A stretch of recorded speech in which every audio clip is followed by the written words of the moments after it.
Fala, pessoas! E aí, tudo certo? Tudo tranquilo? Hoje é dia de mais uma aula de biologia, beleza? Mas assim, antes da aula começar, eu preciso da tua ajuda. Vai logo se inscrevendo aí no canal, deixa um like aí nesse vídeo e compartilha esse cardume com os amigos, para esse cardume ficar cada vez maior, porque assim, toda vez que ele cresce, eu consigo ajudar mais pessoas como você, beleza? E assim, o tempo que tu me ajuda é o tempo em que eu vou tirar essa máscara, porque é melhor de dar aula sem máscara, tá? E é o tempo da vinheta. Roda a vinheta, menino!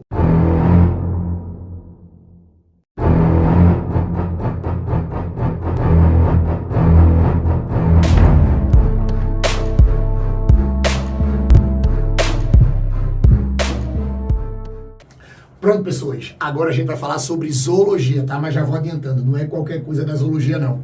Eu preciso que vocês fiquem ligados, porque agora eu vou falar sobre as características gerais, de um filo de invertebrados. Agora, ó, não é qualquer filo não, tá? É o maior filo de invertebrados.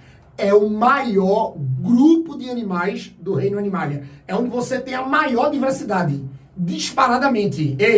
Quer saber as características dele? Ó, olha pra cá. Agora, ó, a gente vai falar sobre os artrópodes, ou filo artrópoda, tá? E como eu disse a vocês, o danado do filo artrópoda, a primeira coisa é que o nome do filo é artrópoda, o nome dos animaizinhos são artrópodes. Quando você pega esse termo aí, artrópode, é porque isso aqui significa, ó, animais articulados, ou melhor, corpo. Isso aqui significa, ó, corpo articulado. Cuidado com isso. Isso aqui, ó, é o corpo articulado, tá? E um detalhe, esse termo artrópodes é corpo articulado, membros articulados. E um detalhe importante, preste atenção aqui. E um detalhe importante, tá? Esse filo é o filo que tem a maior diversidade. É o maior. Não tem jeito, esse filo aqui é enorme, que assim, em outra aula aqui, eu vou falar sobre a classificação dos artrópodes. Mas assim, agora eu preciso que vocês não esqueçam mais sobre as características gerais, beleza? E assim, fiquem ligados, não copiem nada que no final eu deixo dar print. Agora tu vai ter que estudar tudo. Olha pra cá. A primeira característica sobre os artrópodes é a embriologia. Aí você vai dizer assim, tá, o que é que eu vou ter que saber sobre a embriologia? Olha, todo artrópode é triblástico. Que assim, para quem está acompanhando a playlist de zoologia aqui, sabe que animal triblástico é um animal que no seu desenvolvimento embrionário, ele vai ter os 3 folhetos. A ectoderma, a mesoderma e a endoderma. Toda vez que um animal é classificado como triblástico, é porque ele vai ter a ectoderma, a mesoderma e a endoderma. Tranquilo? E um detalhe, se ele é triblástico, ele tem celoma. Se ele é triblástico, ele tem celoma. Ah, mas por que ele tem celoma? Porque ele tem mesoderma. Então, se o animal é triblástico, ele forma um folheto embrionário chamado de mesoderma. E se ele tem mesoderma, ele pode ter celoma, que é uma cavidade embrionária. É uma cavidade corporal. Por isso, ó, que todo artrópode é considerado um celomado. Por isso que todo artrópode é considerado um celomado. Então eu tenho assim, ó, triblástico, celomado e um detalhe, ó, ele é protostômio. Ele é protostômio. Aí você pode dizer assim, tá, mas o que é um animal protostômio? Ó, animal protostômio é um animal que o blastóporo da gástrula vai formar a boca. Aí você pode dizer assim, pera aí, tubarão. Aí tu complicou tudo, eu não lembro disso aí não. Olha, quando a gente trabalha com a embriologia desses animais, lembrem que no seu desenvolvimento embrionário você vai ter etapas. Uma das etapas é chamada de gástrula. Menino, olha pra mim, gástrula. Aí essa estrutura chamada de gástrula, ela vai ter uma abertura, que é chamada de blastóporo. Que aí durante o desenvolvimento embrionário, o danado do blastóporo vai formar a boca do animal. Então, se ele forma a boca do animal, se o blastóporo forma a boca, você vai dizer que esse animal ele é protostômio. Então, não pode esquecer que aqui, ó, vai estar relacionado com a formação da boca. Vou colocar aqui, viu? Boca. Beleza? Aí você pode dizer assim, tá, embriologia entendi. Agora olha pra cá, viu? Ó, simetria do corpo. Como é a simetria desse corpo? Olha, o corpo do artrópode, ele tem uma simetria bilateral. E vocês sabem, vocês que já acompanham o cardume aqui, toda vez que você pega um animal de simetria bilateral, é porque o corpo é dividido em duas partes. Você tem duas partes iguais. Bilateral. Duas partes iguais. Agora, o que é que eu preciso que vocês também não esqueçam sobre os artrópodes? Olha pra cá. Além do corpo, veja, além do corpo tem uma simetria bilateral. Ei, monstrinho, olha pra mim. Esse corpo, ele vai ser dividido em tagmas.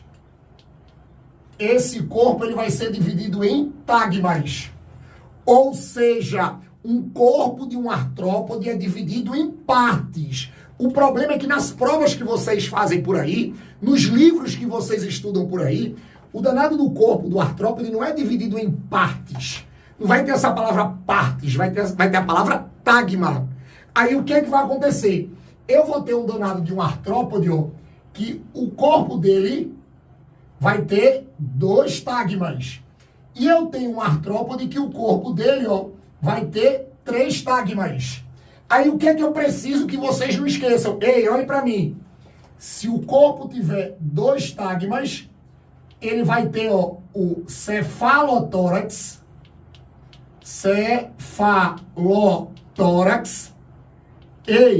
e vai ter o abdômen. Ele vai ter o abdômen, ou seja, não tem separação de cabeça e tórax, é tudo unido. Aí você chama, ó, de cefalotórax.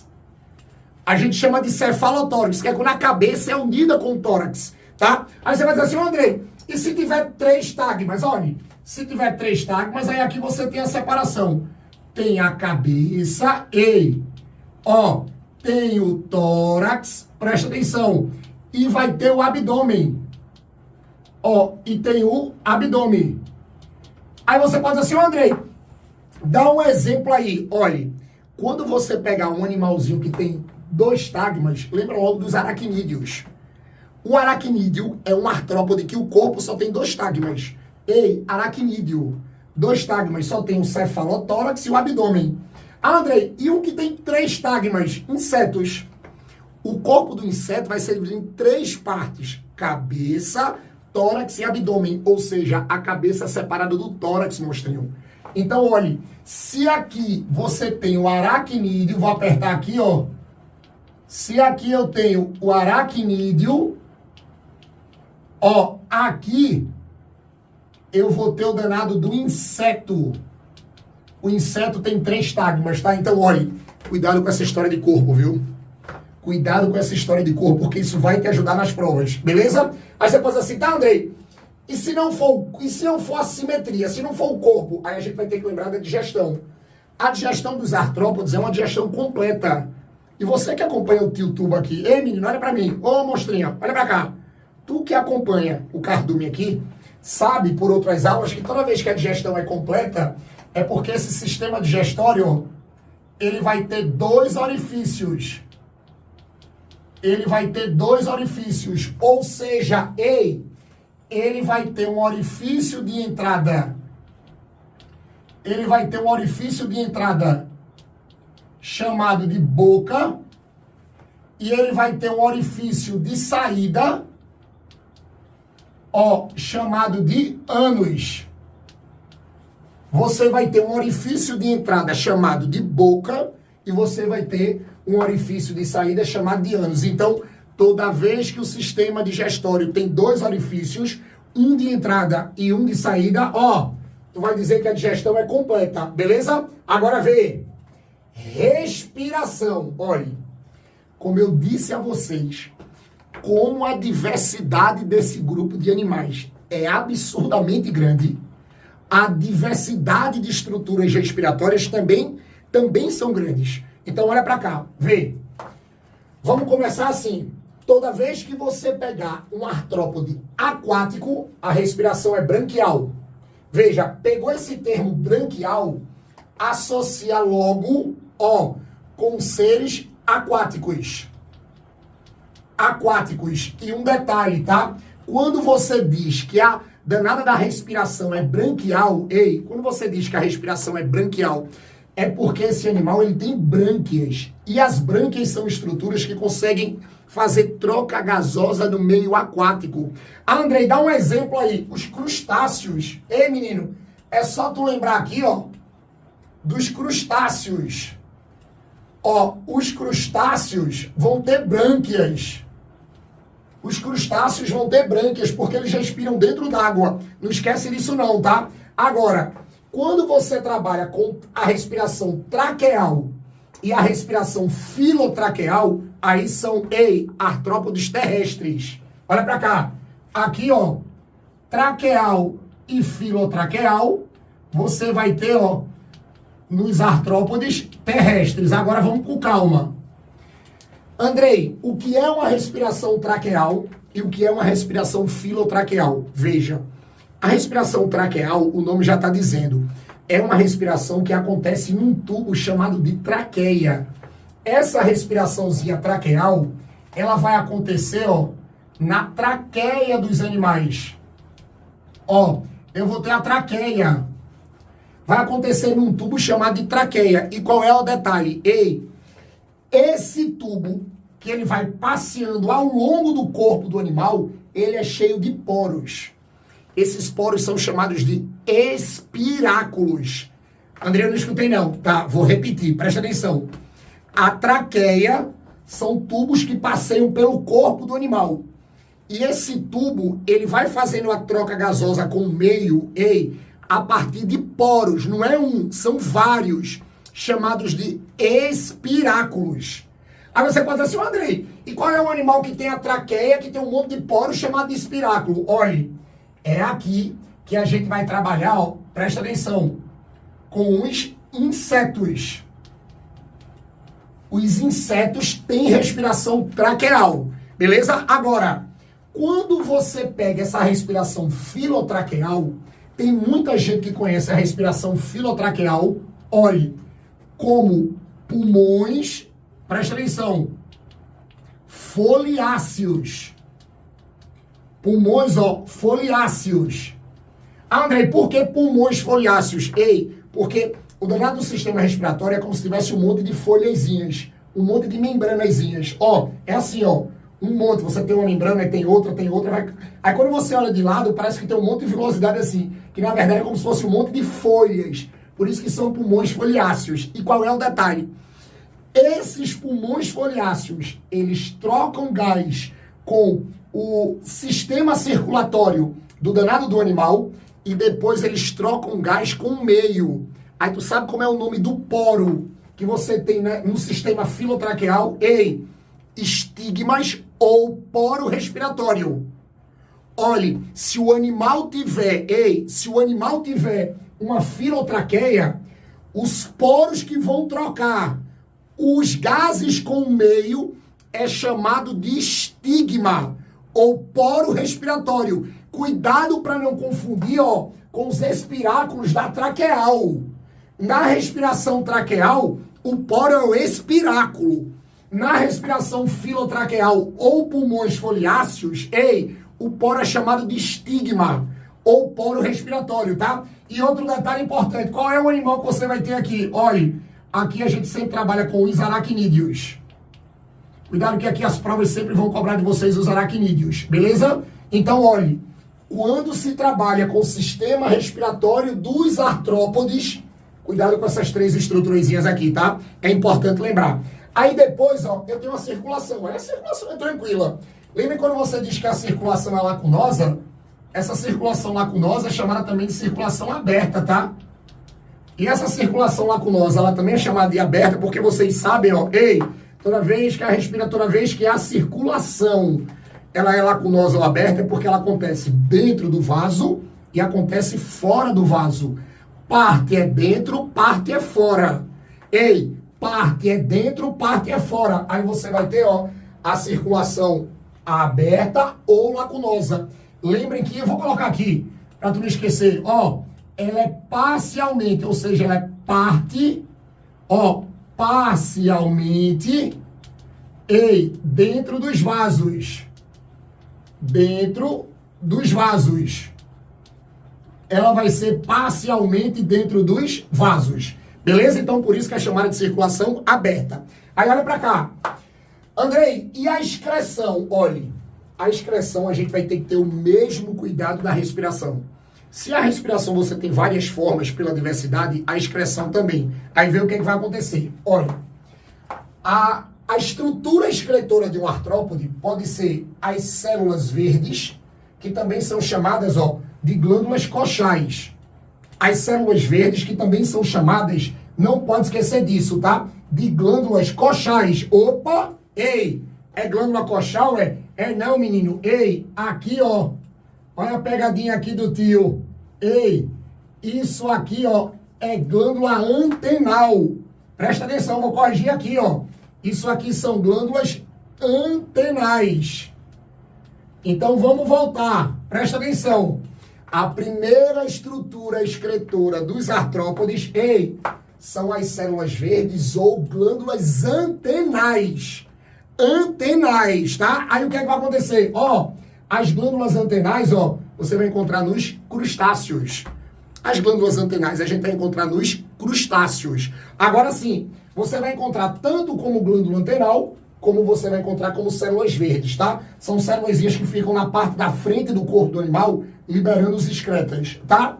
Agora eu tenho as glândulas coxais, né, tubarão? Agora, veja, as glândulas coxais, que geralmente ficam perto dos membros do animal, por isso que é chamado de glândulas coxais. Glândulas coxais, você vai encontrar nos aracnídeos. A gente vai encontrar nos aracnídeos, a gente não pode esquecer disso não. Aí quando você tem essas glândulas coxais, dos aracnídeos, a gente não pode esquecer, são elas que vão liberar os excretas do corpo desses animais, tá? Aí por último, eu tenho os túbulos de Malpighi. Aí, olha, os túbulos de Malpighi, eu acho que é a estrutura respiratória mais conhecida, porque a gente tem muita questão sobre os insetos. Então, quando se fala de túbulo de Malpighi, a gente lembra logo, estrutura excretora. Agora, não é a estrutura excretora de todos os artrópodes. É a estrutura excretora, não pode esquecer, tá? Dos insetos. Então, falou de excreção, você vai ter células verdes ou glândulas antenais, glândulas coxais e túbulos de Malpighi. A gente não pode esquecer disso, tá? Aí depois, eu tenho um sistema nervoso. Aí o sistema nervoso vai ser assim. Eu tenho gânglios cerebrais e depois eu tenho uma cadeia de gânglios, ventrais. Aí vamos com calma. Lembrem que gânglios são aquelas estruturas formadas por um conjunto de células nervosas. Aí o que é que vai acontecer? O artrópode vai ter um par de gânglios cerebral que fica na frente. É como se ficasse na cabeça do animal ou no cefalotórax do animal, lá na frente, tá? Fazendo quase uma analogia aí bem longe do nosso cérebro, tá lá, bem na frente. Aí, a partir desse par de gânglios cerebrais, você vai ter ao longo do corpo do artrópode um monte de pares de gânglios ventrais, interligados por nervos. Esses gânglios não são separados, eles são todos interligados por nervos. Lembre que os nervos é como se fossem os fios que vão ligar. E olhe, quando a gente diz ventral, é porque fica nessa parte de baixo do animal, tá? Como o danado do artrópode ele é um animal de corpo horizontal, então esses gânglios ficam na parte de baixo, tá? E lembrem, sempre que você pegar essa coisa de gânglios, você vai ter dois na região da cabeça ou do cefalotórax. E depois vai ter um monte de gânglios ventrais. Lembrem que esses caras, eles são interligados. Interligados, presta atenção, por nervos. Eles são interligados por nervos. Lembrem que os nervos é como se fossem os fios, tá? Que vão ligar essas estruturas nervosas. E por último, a gente vai ter a reprodução desses animais. Aí o que é que acontece? Olha, a diversidade desse grupo, eu já disse a vocês que é absurda. Aí você vai ter, animais com reprodução sexuada, que é a maioria. A maioria desses artrópodes, eles vão se reproduzir de forma sexuada. Vai ter cópula, vai ter fecundação. Tá? Vai ter fecundação. Você vai ter fecundação. Agora, vocês tomem cuidado para não esquecer a forma assexuada. E a forma assexuada que a gente mais fala dos artrópodes, é uma forma que ela é chamada de partenogênese. Partenogênese. Ah, Andrei, tu pode me lembrar a partenogênese? Posso. Lembrem que a partenogênese é um modo de reprodução assexuado em que o danado do artrópode ele é produzido por um gameta feminino não fecundado. Veja, o animal fêmea vai liberar o óvulo. Esse óvulo não vai ser fecundado. Na maioria das espécies, quando esse óvulo não é fecundado, ele perde. Mas sendo que, olhe, nas abelhas, o óvulo da rainha, ele não se perde nunca. Ele tanto pode ser fecundado, como ele pode ser não fecundado. Se ele for fecundado, o processo é sexuado, não tem aperreio. Agora, se o óvulo da rainha não for fecundado, você vai ter um fenômeno da partenogênese. Por quê? Mesmo o óvulo não fecundado, ele consegue formar uma abelha. E não é qualquer abelha não, viu? É o zangão. O zangão das abelhas, o macho das abelhas, ele é formado pelo óvulo da rainha sem fecundação. Esse mecanismo é chamado de partenogênese, classificado como um processo assexuado, porque, olhe, não tem variabilidade, você não tem mistura de genética. Então, você não vai ter mistura. Tranquilo? Então, você tome cuidado que nos artrópodes você pode encontrar essa reprodução assexuada, beleza? Tranquilo? Ó, agora foi, né? Ei, eu disse a vocês, o artrópode é cacete. Ó, tira um print aí. Eu duvido tu errar a questão de artrópode com isso, eu duvido. E com isso, ó, a gente fecha mais uma aula aqui no Cardume, tá? Ei, vocês viram que aqui é cacete aqui com o Tio Tuba, né? Eu faço tudo pra ajudar vocês, então me ajuda também. Se inscreve aí no Cardume, dá um like nesse vídeo, ó, e compartilha esse canal com os amigos. Se o teu amigo não me conhece, pega esse canal e manda pra ele e diz assim, ó, se inscreve que é sucesso garantido. Se inscreve que é sucesso. Ah, mas eu já sou inscrito, Andrei. Aí tu faz isso, tu pega esse Cardume e manda pros amigos. Porque assim, quanto mais gente entra aqui, ó, mais aulas eu vou conseguir colocar aqui no Cardume. Vou conseguir ajudar mais pessoas como você, tá? Monstrinho, monstrinha, quero ver todo mundo aqui nas próximas, tá? Beijo no coração de vocês. Valeu!